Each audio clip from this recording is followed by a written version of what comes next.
Welcome to రవికిరణాలు. ముందుగా headlines చూద్దాం. BC reservation bill కేంద్రం విస్మయానికి గురి చేస్తోందని భట్టి ఫైర్. కేంద్రం అలసట ప్రజాస్వామ్యానికి అవమానమని భట్టి విమర్శ. బీసీల హక్కుల కోసం రాష్ట్ర ప్రజలు ఐక్యంగా నిలవమని కోరిన భట్టి. చట్టబద్ధీకరణలో ఆలస్యం రాష్ట్ర ఉద్యమాన్ని మరింత ముద్ర చేస్తుందని హెచ్చరిక. నకిలీ మద్యం వ్యాపారం కూటమి ప్రభుత్వ అండతో సాగుతోందని నాని ఫైర్. పర్మిట్ రూమ్ పేరుతో కోట్ల రూపాయల వసూలు జరుగుతున్నాయని ఆరోపణ. క్యూఆర్ కోడ్ డ్రామాతో ప్రజా ఆరోగ్యం ప్రమాదంలోకి నెట్టారని విమర్శ. రాజకీయ ప్రయోజనాల కోసం మద్యం వ్యాపారం పెంచుతున్నారంటూ మండిపడ్డ నాని. విజయోత్సవాల వెనుక వసూళ్లు ఉన్నాయంటూ హరీష్ విమర్శలు. 23 నెలల పాలనపై ప్రజల కోసం ఏం చేశారో ప్రశ్నించిన హరీష్. కమిషన్ల గొడవలు, ప్రభుత్వ పనితీరుపై ప్రశ్నార్థక వ్యాఖ్యలు. ఫోటో సెషన్లు కాదు, పనితీరు కావాలంటూ హరీష్ ఘాటైన విమర్శ. నారా లోకేష్ పై కఠిన పదజాలంతో విరుచుకుపడ్డ గుడివాడ అమర్నాథ్. వైఎస్ఆర్సీపీ పనిచేస్తుంటే లోకేష్ ట్రోలింగ్ చేస్తాడని అమర్నాథ్ ఫైర్. సోషల్ మీడియా షోలతో రాజకీయాలు చేయొద్దని లోకేష్కు హితవు. Congress MP Chamala Kiran Kumar Reddy BC reservation బిల్లుపై ఢిల్లీలో చర్చ జరగాలని డిమాండ్ చేశారు. తెలంగాణలో ఆర్ కృష్ణయ్య చేస్తున్న పోరాటం దేశవ్యాప్తంగా బీసీలకు ప్రేరణగా నిలుస్తోందని పేర్కొన్నారు. బీజేపీ నేతలు రామచంద్రరావు, బండి సంజయ్, కిషన్ రెడ్డిని ఢిల్లీకి తీసుకెళ్లి ప్రధానమంత్రి, రాష్ట్రపతిని కలవాలని అన్నారు. మేం కూడా వారితో కలిసి ఢిల్లీకి వస్తాం, బీసీ రిజర్వేషన్ బిల్లుకు మద్దతు ఇస్తామని స్పష్టం చేశారు. బీసీ వర్గాలకు న్యాయం చేయడం అన్ని పార్టీల బాధ్యత అని చెప్పారు.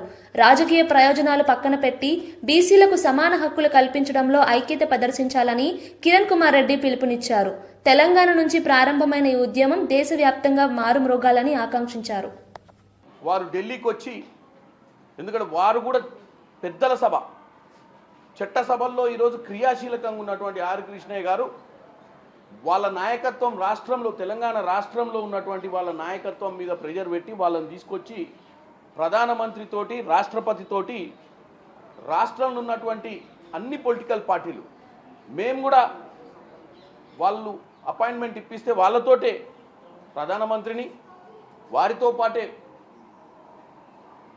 రాష్ట్రపతిని కూడా కలిసే ప్రయత్నం చేస్తాం. ఎందుకంటే మాకేం క్రెడిట్ తీసుకోవాలని లేదు, మేము చేయాల్సినవి చేసినాం. మేము ఇంకా ముందు కూడా ఏదైనా చేయాల్సి వస్తే ఏదైనా చేయడానికి సిద్ధంగా ఉంది కాంగ్రెస్ పార్టీ. మాజీ మంత్రి హరీష్ రావు కాంగ్రెస్ ప్రభుత్వంపై తీవ్ర విమర్శలు చేశారు. ఈ 23 నెలల్లో ప్రజల కోసం ఏం సాధించారు, కేబినెట్లో మంత్రులు కమిషన్ల కోసం గొడవలు చేసుకుంటున్నారు అని ఎద్దేవా చేశారు. ప్రజా సంక్షేమం కాదు, వసూళ్లే ఈ ప్రభుత్వ ప్రాధాన్యం. ఈ పరిస్థితుల్లో విజయోత్సవాలు జరపడం అవమానమన్నారు. నాయన తుపాకులు పెట్టి వసూలు చేసినందుకే విజయోత్సవాలు జరుపుతున్నారా అని ప్రశ్నించారు. తగాదాలు పెరిగిపోయి రోజు వీధినబడి రాష్ట్ర ప్రజల పరువు తీసినందుక దేనికోసం విజయోత్సవాలు జరుపుతారు? ఈ 23 నెలల పాలనలో మీరు ఏం సాధించారు? మహాలక్ష్మి పథకం ఇచ్చింది లేదు, పెన్షన్లు పెంచింది లేదు, పిల్లలకు ఫీజు రియంబర్స్మెంట్ ఇచ్చింది లేదు, ఓ చెక్ డ్యామ్ కట్టింది లేదు, ఓ చెరువు కట్టింది లేదు, ఓ ఎకరానికి నీళ్ళు ఇచ్చింది లేదు. కేసీఆర్ గారు ప్రారంభించిన టిమ్స్ ఆసుపత్రులను పూర్తి చేసి వైద్యం అందించింది లేదు. కనీసం ఉన్న పథకాలు కూడా కొట్టింది కదా, ఏమని విజయోత్సవాలు జరుపుతారు? కేసీఆర్ గారు ఫీజు రియంబర్స్మెంట్ 20,000 కోట్లు ఇస్తే మేము 2 రూపాయలు కూడా ఇవ్వలేదు, పిల్లల చదువులు ఆగం చేసినామని జరుపుతారా? కేసీఆర్ కిట్ బంద్ చేసినామని జరుపుతారా? బతుకమ్మ చీరలు బంద్ చేసినామని జరుపుతారా? న్యూట్రిషన్ కిట్ బంద్ చేసినామని జరుపుతారా? దళిత బంధు పథకం ఆపివేసినామని జరుపుతారా? గొర్రెల పంపిణీ పథకం నిలిపివేసినామని జరుపుతారా? హైదరాబాద్లో ఒక ఇల్లు కట్టలేదు కానీ హైడ్రా పేరిట వేలాది ఇండ్లు నేలమట్టం చేసినాం, పేదల బతుకులు కూల్చినమని చెప్పి విజయోత్సవాలు జరుపుతారా? దేనికోసం విజయోత్సవాలు జరుపుతారు? కట్టిన ఇల్లు పెట్టిన పొయ్యిలాగా ఈ రాష్ట్రాన్ని మీకు ఇచ్చాం. అద్భుతమైన రాష్ట్రం, పెట్టుబడులకు స్వర్గధామంగా ఇలా అద్భుతమైన రాష్ట్రాన్ని మీ చేతుల్లో పెడితే ఇలా ఆగం చేసింది కదా రాష్ట్రాన్ని. మీరు విద్యార్థులను, రైతులను, మహిళలను, నిరుద్యోగులను, అవ్వాతాతల్ని అందరినీ మోసం చేసిండ్రు. అసలు మీరు మోసం చేయని వర్గం ఏదైనా ఉందా? 6 గ్యారంటీలకు దిక్కు లేదు, 420 హామీలకు ఊసే లేదు, ఇంకా విజయోత్సవాలు జరుపుతాము. మాజీ మంత్రి గుడివాడ అమర్నాథ్ టీడీపీ నేత నారా లోకేష్ పై ఘాటుగా విరుచుకుపడ్డారు. నువ్వు గుడ్డు అంటే నేను పప్పు అంటూ వ్యంగ్యంగా అన్నారు. నేను వెటకారంగా మాట్లాడడం మొదలు పెడితే మీరంతా ఉరేసుకుంటారు అని వ్యాఖ్యానించారు. ట్రోలింగ్లో జాతిపిత నారా లోకేష్ ఇతని దగ్గర పెయిడ్ పబ్లిసిటీ, పెయిడ్ ట్రోలింగ్స్ తప్ప ఇంకేం లేవు అని అన్నారు. వైఎస్ఆర్సీపీ ప్రభుత్వం ప్రజల కోసం కష్టపడుతుంటే లోకేష్ మాత్రం సోషల్ మీడియాలో నాటకాలు చేస్తున్నాడని అన్నారు. ప్రజలు ఈ తప్పుడు ప్రచారాలకు మోసపోవడం లేదని స్పష్టం చేశారు. ఏం వచ్చేస్తుంది? నన్ను గుడ్డు గుడ్డు గుడ్డు అంటున్నావు, నేను పప్పు పప్పు పప్పు అంట. ఏమొస్తుంది? జనానికి ఏమైనా వస్తుందా? నీది పెయిడ్ పబ్లిసిటీ, నీ పెయిడ్ ట్రోలింగ్ అనేటువంటి తెలియదు ఎవరికి. నాకేమీ రాయడానికి ఆ టైము ఈ టైము ఏ టైము లేదు నా దగ్గర. నాకున్నటువంటి రాజకీయ అవగాహన, రాజకీయంగా నాకున్నటువంటి ఆలోచనలు, ఇక్కడ ఉన్నటువంటి మేధావులు లాంటి వారితో చర్చించి తీసుకున్నటువంటి సమాచారం ఇదే తప్ప నాకెవడో వెనకాల రాసిచ్చినటువంటి ఏ టైము లేదు నా దగ్గర. వర్ధంతికి జయంతికి తేడా తెలియనట్టు నువ్వు కూడా మాట్లాడేస్తే నీ గురించి. అందుకనే నేను ట్రోలింగ్లో నేను కాదు, నువ్వు జాతిపితవి. నువ్వు బీసీల రిజర్వేషన్ల అంశంలో జరుగుతున్న పరిణామాలకు కేంద్ర, రాష్ట్ర ప్రభుత్వాలే బాధ్యులని తెలంగాణ న్యాయవాదుల సంఘం పేర్కొంది. సంఘం నాయకుడు జక్కుల వంశీకృష్ణ మాట్లాడుతూ ప్రభుత్వాలు బీసీలకు న్యాయం చేయడంలో విఫలమయ్యాయి. బీసీల సామాజిక న్యాయం కోసం జరుగుతున్న పోరాటంలో మేము కూడా భాగస్వాములమని అన్నారు. ఈ నెల 18న జేఏసీ పిలుపు మేరకు రాష్ట్ర వ్యాప్తంగా జరిగే బంద్కు తమ సంఘం సంపూర్ణ మద్దతు ఇస్తుందని వెల్లడించారు. బీసీల రిజర్వేషన్ బిల్లు ఆమోదించడంలో రాజకీయాలు చేయకూడదని ప్రభుత్వాలను హెచ్చరించారు. బీసీ వర్గాల హక్కుల కోసం చట్టబద్ధమైన పోరాటం కొనసాగుతుందని తెలిపారు. న్యాయం సాధించే వరకు వెనక్కి తగ్గబోమని స్పష్టం చేశారు. పొలిటికల్ రిజర్వేషన్, లోకల్ బాడీస్ గురించి రిజర్వేషన్ కానీ ఎక్కడ మాట్లాడలేదు. సో మేము ఏం చెప్తున్నామంటే ఇప్పుడు తెలంగాణ రాష్ట్రంలో ఎంపారికల్ డేటా కూడా వచ్చింది. ఆ డేటా ప్రకారము 42% ఏదో ఇస్తున్నారు. 42% కూడా మాకు సరిపోదు. అయినా కూడా 42%కి మేము యాక్సెప్ట్ చేసి బీసీ సంఘాలన్నీ కూడా ముందుకొచ్చేసి అరే ఇస్తున్నారు కదా అని అందరూ పండుగ వాతావరణంలో వచ్చిన తర్వాత ఒకటేసారి నిప్పు మీద నీళ్లు పోసినట్టు ఒకటేసారి ఇంట్రీమ్ స్టే వచ్చేసరికి తెలంగాణ రాష్ట్రంలో ఉన్న 2.5 కోట్ల బీసీలందరూ ప్రతిరోజు వాళ్ళు ఏడ్చుకుంటూ కూర్చుంటున్నారు. ఎందుకంటే తెలంగాణ రాష్ట్రంలో ఉన్న ప్రజలందరికీ కూడా నేను ఇక్కడ నుండి విజ్ఞప్తి ఏం చేస్తున్నానంటే రేపు జరగబోయే బంద్కి అందరూ స్వాతంత్రంగా బయటకు వచ్చి మీ దుకాణాలు కూడా అన్ని బంద్ చేసుకోవాలని, మేము మీ వ్యాపారాలు కూడా రేపు సంపూర్ణ మద్దతు పలికి అందరూ బంద్ చేయాల్సిందిగా కోరుతున్నాము. మళ్ళీ కార్యవర్గ సభ్యుని ఏదైతే తెలంగాణ బీసీ చేసి ఇచ్చిన పిలుపు రేపు 18వ తారీఖు బీసీలకి 42 ఈడబ్ల్యూఎస్ ఇచ్చినప్పుడు మాత్రము అది 10 రోజులలో ఇంప్లిమెంటేషన్కి వస్తుంది. అదే 10% వచ్చినప్పుడు ఇన్ని అడ్డంకులు వస్తాయి. అక్కడ తెలంగాణ జాగృతి అధ్యక్షురాలు కల్వకుంట్ల కవిత సమక్షంలో ఉప్పల్, నాంపల్లి, చార్మినార్ నియోజకవర్గాలకు చెందిన పలువురు నాయకులు పార్టీలో చేరారు. ఈ సందర్భంగా గ్రామీణ వైద్యుల సమాఖ్య ప్రతినిధులు కవితను కలిసి తమ సమస్యలను వివరించారు. గ్రామీణ వైద్యులపై మెడికల్ కౌన్సిల్ అధికారుల దాడులను కవిత తీవ్రంగా ఖండించారు. గ్రామీణ ఆరోగ్య సేవల్లో వీరి పాత్ర కీలకం, వారి సేవలకు గుర్తింపు ఇవ్వాలి అని డిమాండ్ చేశారు. జాగృతి కేవలం సాంస్కృతిక సంస్థ కాదు, ప్రజల హక్కుల కోసం పోరాడే వేదిక అని అన్నారు. గ్రామీణ వైద్యుల సమస్యల పరిష్కారానికి ప్రభుత్వం చర్యలు తీసుకోవాలని కోరారు. ఈ చేరికలతో జాగృతి మరింత బలోపేతం అవుతుందని, తెలంగాణ స్ఫూర్తిని కొనసాగించడంలో కీలకంగా మారుతుందని పేర్కొన్నారు.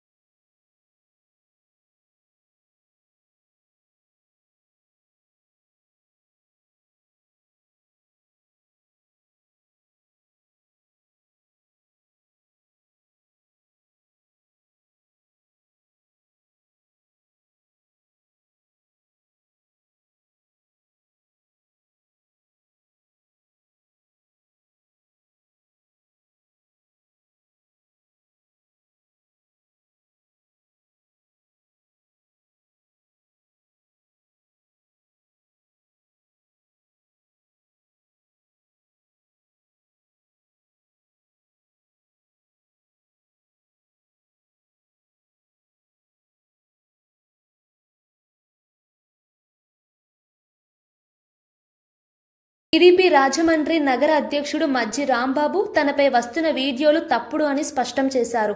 అది పూర్తిగా ఆర్టిఫిషియల్ ఇంటెలిజెన్స్తో సృష్టించిన ఫేక్ వీడియో అని అన్నారు. నా రాజకీయ ప్రతిష్టను దెబ్బతీయడానికి, ప్రజల్లో నాపై అపవాదం కలిగించడానికి కొన్ని వ్యక్తులు కుట్ర పన్నారు అని పేర్కొన్నారు. మద్యం సిండికేట్లతో మీటింగ్ పెట్టినట్లు ఆరోపణలు పూర్తిగా అసత్యమని తెలిపారు. ఆ వీడియో నిజమని నిరూపిస్తే నేను బాధ్యత వహిస్తానని ధైర్యంగా చెప్పారు. తనపై జరుగుతున్న ఈ తప్పుడు ప్రచారం వెనుక వైసీపీ నేత మార్గాని భరత్ ఉన్నారని ఆరోపించారు. నేను నిజాయితీ గల రాజకీయ నాయకుడిని, నాపై ఏ కుట్ర అయినా నిలబడదు అని అన్నారు. దీనిపై ఇప్పటికే పోలీసులకు ఫిర్యాదు చేశానని తెలిపారు. ప్రజలకు నిజం తెలిసేలా మీడియా బాధ్యతగా వ్యవహరించాలి అని విజ్ఞప్తి చేశారు. బదనాం చేయడానికి వాళ్ళు ఎందుకున్న వ్యూహం అని ఈ సందర్భంగా తెలియజేసుకుంటూ, నేను ఆనంద్ రెసిడెన్సీలో మీటింగ్ పెట్టినట్టు, అందరినీ పోగు చేసినట్టు ఆ వదంతులు వచ్చాయి. నేను 39 మంది లైసెన్సీని ఎప్పుడు కూర్చోబెట్టాను ఆనంద్ రెసిడెన్సీలో ఎప్పుడు మీటింగ్ అయిందన్నది నాకు సమాధానం వాళ్ళు చెప్పాలని చెప్పి ఈ సందర్భం కోరుకుంటున్నాను. అలాగే డిపార్ట్మెంట్ వారిని కూడా అక్కడ పిలిచి మాట్లాడినట్టు కూడా వాయిస్ వచ్చింది. ఇవన్నీ కూడా కరెక్ట్ కాదు. ఈ 3 ఆనంద్ రెసిడెన్సీ కాదు, గత 5 నెలలు 6 నెలల నుంచి కూడా ఎక్కడైనా సరే నేను మీటింగ్ పెట్టినట్టు కానీ, ఒక రూమ్ తీసుకున్నట్టు కానీ, ఒక హాల్ తీసుకొని మీటింగ్ పెట్టినట్టు కానీ రుజువు చేస్తే వీటన్నింటికి పరిణామానికి నేనే బాధ్యతను ఒప్పుకునే పరిస్థితి ఉంది. కానీ నాకు సంబంధం లేని విషయం ఇది. టోటల్గా ఆర్టిఫిషియల్ ఇంటెలిజెన్సీ AI ద్వారా చేసిందని చెప్పి నేను మీ అందరికీ తెలియపరుస్తున్నాను. దాని నిమిత్తం నా మీద అభియోగం చేసింది ఎవరో, నా వీడియో ప్రచారం చేసిన వాళ్ళని ఎవరో పట్టుకోమని నిన్న 3 టౌన్ పోలీస్ స్టేషన్కి వెళ్ళి, ప్రకాష్ నగర్ పోలీస్ స్టేషన్కి వెళ్ళి కంప్లైంట్ కూడా పెట్టాను. నా కెరియర్ని పాడు చేస్తున్నారు, నా ఇమేజ్ని పాడు చేస్తున్నారు, వాళ్ళు అర్జెంటుగా మీరు ఎంక్వైరీ చేసి వారి మీద కఠిన చర్యలు తీసుకోవాలని చెప్పి నేను కేసు పెట్టడం కూడా జరిగింది. ఒక MP చేశాడు, MLA పోటీ చేసి ఓడిపోయాడు. ఇవాళ వైసీపీకి ప్రెసిడెంట్గా కొనసాగుతున్నాడు సిటీకి. అదే ప్రెసిడెంట్లో నేను తెలుగుదేశం పార్టీకి ప్రెసిడెంట్ అవడం ఆయన జీర్ణించుకోలేకపోతున్నాడు. ఎందుకంటే నా హోదాకి తగ్గట్టు నాకు ప్రెసిడెంట్ ఏంటి, రాంబాబు గారు ప్రెసిడెంట్ ఏంటి అని కూడా ఆయన మైండ్లో ఉండొచ్చు. మొన్న నేను press meet deputy CM Bhatti Vikramarka BC రిజర్వేషన్ల అంశంపై కేంద్ర ప్రభుత్వాన్ని తీవ్రంగా విమర్శించారు. తెలంగాణ అసెంబ్లీలో బీసీ రిజర్వేషన్ బిల్లు ఆమోదించినా కేంద్రంలోని బీజేపీ ప్రభుత్వం చట్టబద్ధం చేయకుండా నెలల తరబడి ఉంచుతోందని అన్నారు.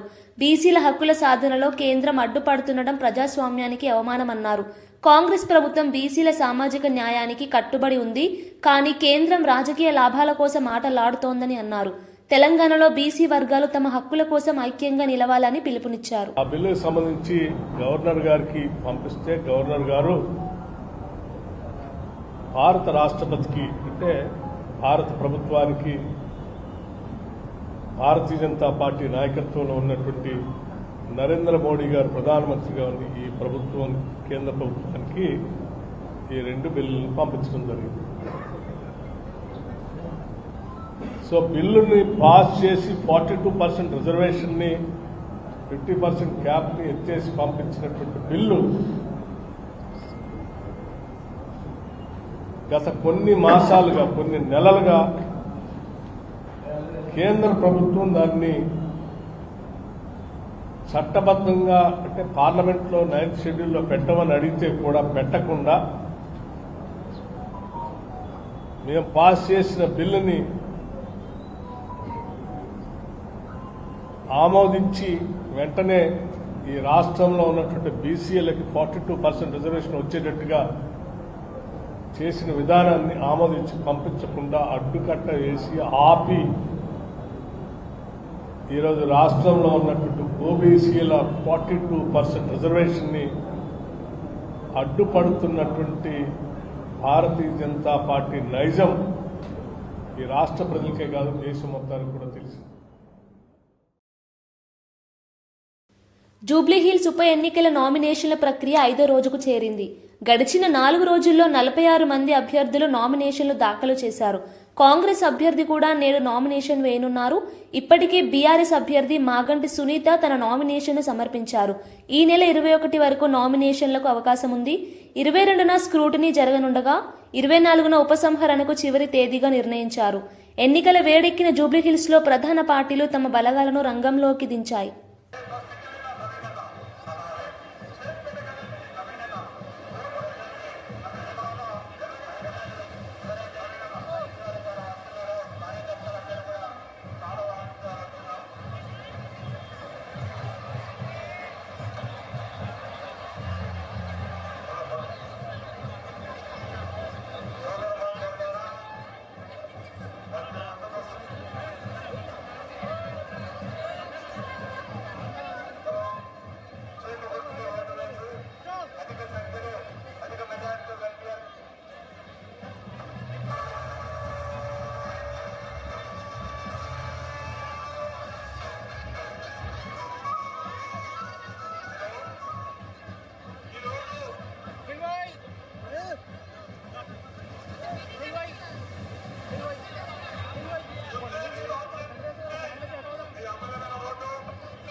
ఈరోజు నామినేషన్ దాఖలు చేయడానికి వచ్చినాము.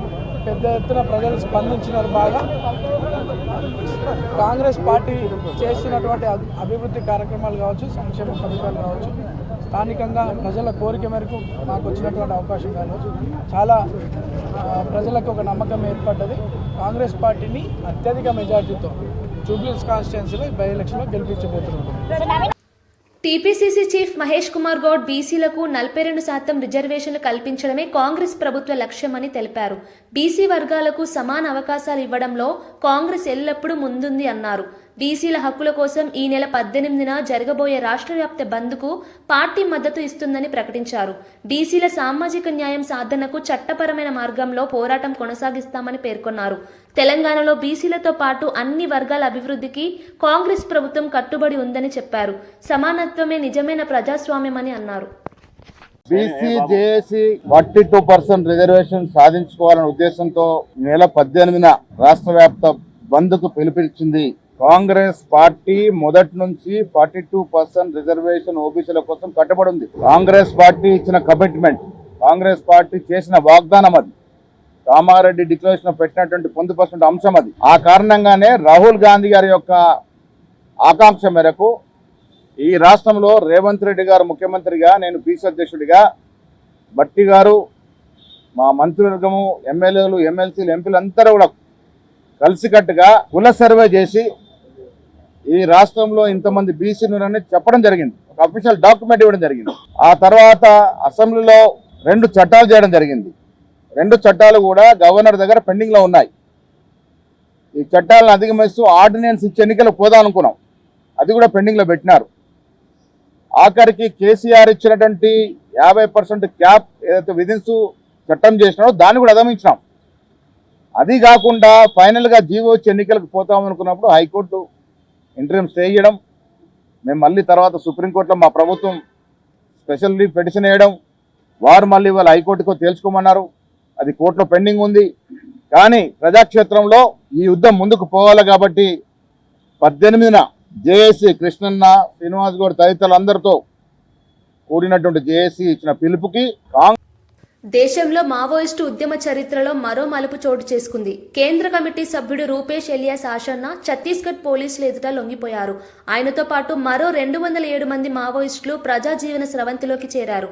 వీరిలో మాడ్ డివిజన్ కార్యదర్శి రనిత, దండకారణ్యం జోనల్ కమిటీ సభ్యులు కూడా ఉన్నారు. వీరు 153 ఆయుధాలను సమర్పించారు. ప్రభుత్వం పిలుపుకు స్పందించి హింసా మార్గాన్ని విడిచిన ఈ మావోయిస్టులు దేశవ్యాప్తంగా చర్చనీయాంశమయ్యారు. ఇది నక్సలిజం నిర్మూలన దిశగా పెద్ద అడుగుగా భావిస్తున్నారు. की मंशा के अनुरूप हम बहुत तेज कदमों से मार्च 2026 की तरफ बढ़ रहे हैं, जबकि शांति की स्थापना इस बस्तर की पावनधरा पर होने जा रही है.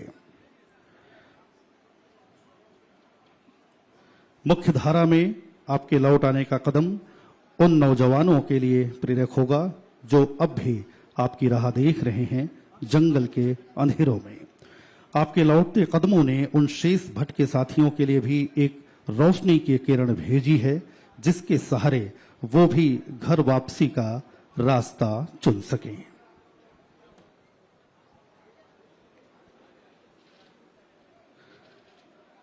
सरकार की व्यापक नक्सल उन्मूलन नीति के उल्लेखनीय परिणाम के चलते दंडकारण्य क्षेत्र के बड़ी संख्या के माओवादी कैडर, जिनमें सेंट्रल कमेटी के सदस्य, DKSZC के सदस्य, डिविजनल कमेटी के सदस्य और अन्य वरिष्ठ माओवादी नेता शामिल हैं, इन्होंने हिंसा का मार्ग छोड़कर सामाजिक मुख्यधारा में वापसी की है. స్థానిక సంస్థల ఎన్నికల్లో 2 పిల్లలుంటే పోటీకి అనర్హత నిబంధనను ఎత్తివేయడం కాంగ్రెస్ ప్రభుత్వం తీసుకున్న వినూత్న నిర్ణయమని మంత్రి పొంగులేటి శ్రీనివాసరెడ్డి తెలిపారు. రైతును రాజును చేయడమే ప్రభుత్వ లక్ష్యమని పేర్కొన్నారు. ఎన్ని ఆర్థిక ఇబ్బందులు వచ్చినా ప్రభుత్వం రైతు పంటలను కొనుగోలు చేస్తుందని చెప్పారు. వర్షాకాలం వరి పంట అద్భుత దిగుబడులు రాబోతున్నాయని వివరించారు. రైతు సంక్షేమానికి తీసుకున్న చర్యలు ఫలిస్తున్నాయని, పంటలు సకాలంలో ప్రభుత్వ కొనుగోలుకు వచ్చేలా చర్యలు తీసుకుంటున్నామని తెలిపారు. ఈ నిర్ణయంతో వేలాది ప్రజలకు రాజకీయ రంగంలో కొత్త అవకాశాలు లభిస్తాయని పేర్కొన్నారు. సహచర మంత్రులందరికీ కూడా ఏవైతే గత ప్రభుత్వంలో ఇద్దరు పిల్లల నిబంధన ఉండేది, ఇద్దరు పిల్లల కంటే ఎక్కువగా ఉంటే లోకల్ బాడీలో అది ఎంపీటీసీ గాని, జెడ్పీటీసీ గాని, వార్డు మెంబర్ గాని, సర్పంచ్ గాని నిలబడే అర్హత ఉండేది కాదు. ఆనాటి ప్రభుత్వం చేసిన చట్టం వల్ల దాన్ని ముఖ్యంగా ఈ రోజు కేబినెట్ లో మా సహచర మంత్రివర్యులు శ్రీహరి గారు వారు మొదట లేవనెత్తిన ఈ అంశాన్ని కేబినెట్ అంతా కూడా సానుకూలంగా స్పందించి దీన్ని ఈ నిబంధనని ఎత్తేయాలని రాష్ట్ర ప్రభుత్వం ఈ రోజు కేబినెట్ నిర్ణయం తీసుకోవడం జరిగింది. అదే రకంగా ఈ ప్రజా ప్రభుత్వంలో ప్రభుత్వానికి కావాల్సిన అనేక సెక్టార్లకు కావాల్సిన ల్యాండ్స్ ను కూడా రాష్ట్ర ప్రభుత్వం వాటి అలొకేషన్ చేయడం జరిగింది. ఉదాహరణకి భద్రాద్రి కొత్తగూడెం జిల్లాలోని ఏనుకూరు మార్కెట్ కమిటీలో జూలూరుపాడు ఆ సెక్టార్ లో ప్రాంతంలో ఉండే జూలూరుపాడులో ఉదాహరణకు ఒక 10 ఎకరాలు అక్కడ అలొకేషన్ చేయడం జరిగింది. ఇట్లా ఒక 7-8 సెక్టార్లకు మీకు ఆ డీటెయిల్స్ అన్ని మా వాళ్ళు ఇస్తారు. 7-8 సెక్టార్ కి ల్యాండ్ కూడా అలొకేషన్ చేయడం జరిగింది. దీంతో పాటు ప్రముఖ ఏదైతే నల్సర్ విశ్వవిద్యాలయం లా విశ్వవిద్యాలయం ఏదైతే ఇక్కడ మన దగ్గర ఉందో అక్కడ ఒక 7 ఎకరాల స్థలాన్ని గతంలో ఇచ్చిన దానికి అదనంగా ఒక 7 ఎకరాల స్థలాన్ని కూడా ఈ రోజు ఈ కేబినెట్ లో వారికి మాజీ మంత్రి పేర్ని నాని కూటమి ప్రభుత్వాన్ని తీవ్రంగా విమర్శించారు. ఈ ప్రభుత్వం ఏర్పడిన నాటి నుంచే నకిలీ మద్యం వ్యాపారం పెరిగిపోయిందని అన్నారు. పర్మిట్ రూమ్ పేరిట నగరాల్లో ఒక్కో వైన్ షాప్ నుండి 7 లక్షలు, మున్సిపాలిటీల్లో 5 లక్షల చొప్పుల వసూలు జరుగుతున్నాయని తెలిపారు. ఇప్పుడు క్యూఆర్ కోడ్ పేరిట మరో కొత్త డ్రామా మొదలైందని ఎద్దేవా చేశారు. ప్రజల ఆరోగ్యాన్ని రాజకీయ ప్రయోజనాల కోసం ప్రమాదంలోకి నెట్టడం సిగ్గుచేటు అన్నారు. వీళ్ళ చేయి దాటి కల్తీ మద్యం పరిశ్రమలు విచ్చలవిడిగా వేళ్ళు అనుకుంటున్నటువంటి పరిస్థితులు చూసి కంగారు వచ్చినట్టుంది. కంగారు వచ్చి ఇప్పుడు కొత్తగా ఈ డ్రామా మొదలుపెట్టారు, క్యూఆర్ కోడ్ డ్రామా. 16 మాసాలుగా మీ దొంగ వ్యాపారం, నకిలీ వ్యాపారం మేమే పట్టుకున్నాం కదా అని ఒక సోగ్గాడు మాట్లాడుతున్నాడు. ఆయన మీరు పట్టుకోలా, ఆ ఫ్యాక్టరీల్లో తయారై ఫ్రాంచైజీల ద్వారా రాష్ట్ర వ్యాప్తంగా ఉన్నటువంటి అన్ని మద్యం దుకాణాలు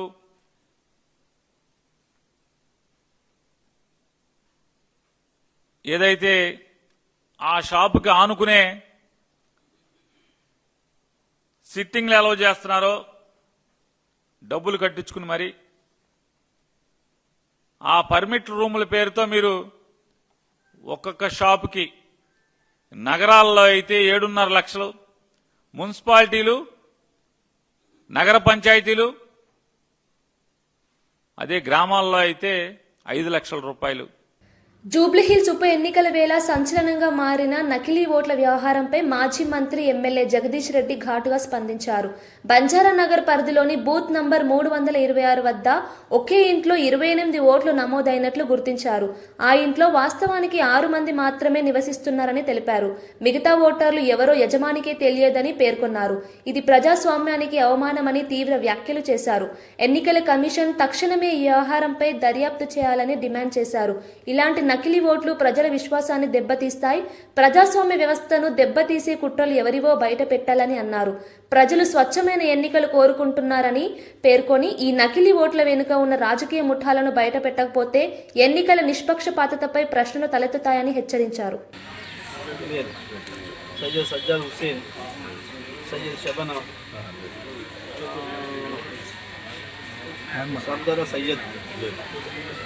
సయ్యద్ జమీన్ ఇందిరా మారేపల్లి వాళ్ళు ఆల్రెడీ వెళ్తున్నారు, నజీమా బేగం లేదు, సయ్యద్ రిజ్వానా, ఫాతిమా, బాబ్జీ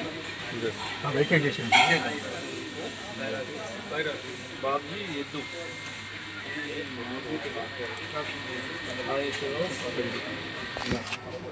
ఉండిపోయినాడా మీ ఇంట్లో? లేదు సార్. ఓకే. ఉదయ్ కుమార్, తల్లి నాగకృష్ణ, తేజ మారపల్లి ఉండి వెళ్ళిపోయారు. ఓకే. వైష్ణవి భాగవతుల లేరు. వృక్షాల వంశీకృష్ణ ఉన్నాడు, శ్రీ విద్య లేదు, రమేష్ పాశ్వాన్ లేదు. సో ఇప్పుడు మీ ఇంటి పేరు మీద ఇన్ని ఓట్లు ఉన్నాయి, 1 2 3 4 5 6 7 8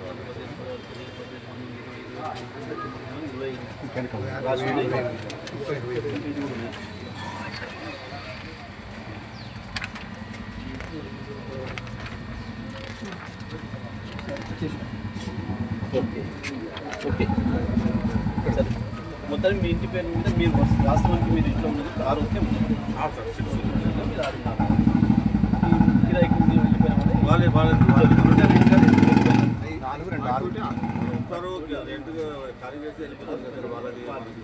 మిగతా ఇవన్నీ కూడా ఫేక్ ఉంటాయి, మీకు తెలియదు రాష్ట్రం తెలియదు. డిపార్ట్మెంట్ అలా పోలీస్ డిపార్ట్మెంట్ మనోళ్ళు విశాఖ సింహాచలం శ్రీ వరాహ లక్ష్మీ నరసింహస్వామిని ఎమ్మెల్యే గంటా శ్రీనివాసరావు దర్శించి ప్రత్యేక పూజలు చేశారు. ఆలయ అర్చకులు పూర్ణ కుంభంతో స్వాగతం పలికారు. దర్శనానంతరం ఆలయ అభివృద్ధి, భక్తుల సౌకర్యాలపై అధికారులతో సమావేశమయ్యారు. ఆలయంలో జరుగుతున్న పునరుద్ధరణ పనులను పరిశీలించారు. భక్తుల కోసం మరిన్ని సౌకర్యాలు కల్పించేందుకు ప్రయత్నిస్తామని తెలిపారు. సింహాచలం విశాఖపట్నం ఆధ్యాత్మిక గుర్తింపు, ఈ క్షేత్రం విశ్వాసానికి ప్రతీక అని అన్నారు. దర్శనానికి వచ్చిన భక్తులు ఎమ్మెల్యేను కలిసి తమ సమస్యలను వివరించారు. ఆయన వెంట స్థానిక నేతలు, అధికారులు ఉన్నారు. దర్శన సందర్భంలో భక్తులు స్వామివారికి ప్రత్యేక సేవలు సమర్పించారు. ఇది చేయక ముందు ఇలా ఉండింది, చేసిన తర్వాత ఇలాగ అంటే ఒక కొత్త ఈ రోజు మనం ప్రారంభం చేసుకున్న టెంపుల్ ఎలా ఉండదు అంత బ్రాండ్ న్యూగా బ్రైట్ గా చక్కగా ఆ దేవుడికి మనం చేసుకునే అవకాశం మనకి కలిగింది. దాన్ని కూడా మా వాళ్ళు సక్సెస్ఫుల్ గా యాక్చువల్ గా చూస్తూ ఉంటాం, ఏదైనా ఒక స్టిపులేట్ టైం ఇస్తే దాన్ని మళ్ళీ అయిపోయినాక ఎక్స్టెండ్ చేసుకుంటూ 2 ఏళ్ళు 3 ఏళ్ళు కడుతూ ఉంటుంది. కానీ ఇక్కడ దేవుడి కార్యక్రమం ఎంత బాగా చేశారంటే ఆ రోజు మనం ఎంఓయూ చేసుకున్నప్పుడు యాక్చువల్గా 9 months కంప్లీట్ చేస్తూ ఉంటాం. రికార్డుగా దాన్ని బిఫోర్ టైం దాన్ని కంప్లీట్ చేసి ఈరోజు మళ్ళీ దాన్ని మనకి అంకితం చేశారు. మరి దానికి ప్రత్యేకించి ఆ సింహాద్రప్పన్న ఆశీస్సులు, దాంతోపాటు ఏదైతే వెంకీ హ్యాచరీకి సంబంధించిన వాడు కానీ మిగతా మా ప్రత్యేకించి మా మిత్రులు, నాకు ఇప్పుడు కాదు ఎంతో పాత ఆదికేశ్వర గారి దగ్గర ఇష్టపడి ఉన్న మా ముని, అలాగే విషయాలు మిగతా టెక్నికల్ టీం అంతా కూడా వచ్చారు. వాళ్ళని కూడా కోరుతా ఉన్నాం. ఒక 1 month బ్యాక్ ఇంకా కొంచెం బ్యాలెన్స్ వర్క్స్ కూడా కొన్ని మా దేవస్థాన అధికారులు ఐడెంటిఫై చేశారు. ముఖ్యంగా కార్నర్స్లో కొద్దిగా లీక్లు, డోమ్ పైన చిన్న క్రాక్, ఇటువంటివన్నీ ఉండి అవి కొంచెం ముందే చెప్పుంటే అవి కూడా యాక్చువల్లీ ఇప్పుడు కంప్లీట్ చేసిండేవాళ్ళు. కొంచెం కంప్లీట్ అయిపోయి చెప్పారు కాబట్టి మళ్ళీ ఒకసారి ముందు గారిని రిక్వెస్ట్ చేస్తాం, వాళ్ళ విషయాలు గారిని వాళ్ళని రిక్వెస్ట్ చేస్తే. బులెటిన్ ముగించే ముందు హెడ్లైన్స్ మరోసారి చూద్దాం. బీసీ రిజర్వేషన్ బిల్లు కేంద్రం విస్మయానికి గురి చేస్తోందని భట్టి ఫైర్. కేంద్రం అలసట ప్రజాస్వామ్యానికి అవమానమని భట్టి విమర్శ. బీసీల హక్కుల కోసం రాష్ట్ర ప్రజలు ఐక్యంగా నిలవమని కోరిన భట్టి. చట్టబద్ధీకరణలో ఆలస్యం రాష్ట్ర ఉద్యమాన్ని మరింత ముద్ర చేస్తుందని హెచ్చరిక. నకిలీ మద్యం వ్యాపారం కూటమి ప్రభుత్వ అండతో సాగుతోందని నాని ఫైర్. పర్మిట్ రూమ్ పేరుతో కోట్ల రూపాయల వసూలు జరుగుతున్నాయని ఆరోపణ. క్యూఆర్ కోడ్ డ్రామాతో ప్రజా ఆరోగ్యం ప్రమాదంలోకి నెట్టారని విమర్శ. రాజకీయ ప్రయోజనాల కోసం మద్యం వ్యాపారం పెంచుతున్నారంటూ మండిపడ్డ నాని. విజయోత్సవాల వెనుక వసూళ్లు ఉన్నాయంటూ హరీష్ విమర్శలు. 23 నెలల పాలనపై ప్రజల కోసం ఏం చేశారో ప్రశ్నించిన హరీష్. కమిషన్ల గొడవలు, ప్రభుత్వ పనితీరుపై ప్రశ్నార్థక వ్యాఖ్యలు. ఫోటో సెషన్లు కాదు, పనితీరు కావాలంటూ హరీష్ ఘాటైన విమర్శ. నారా లోకేష్ పై కఠిన పదజాలంతో విరుచుకుపడ్డ గుడివాడ అమర్నాథ్. వైఎస్ఆర్సీపీ పనిచేస్తుంటే లోకేష్ ట్రోలింగ్ చేస్తాడని అమర్నాథ్ ఫైర్. సోషల్ మీడియా షోలతో రాజకీయాలు చేయొద్దని లోకేష్కు హితవు. ఇవి ఈ బులెటిన్ విశేషాలు. చూస్తూనే ఉండండి రవికిరణాలు.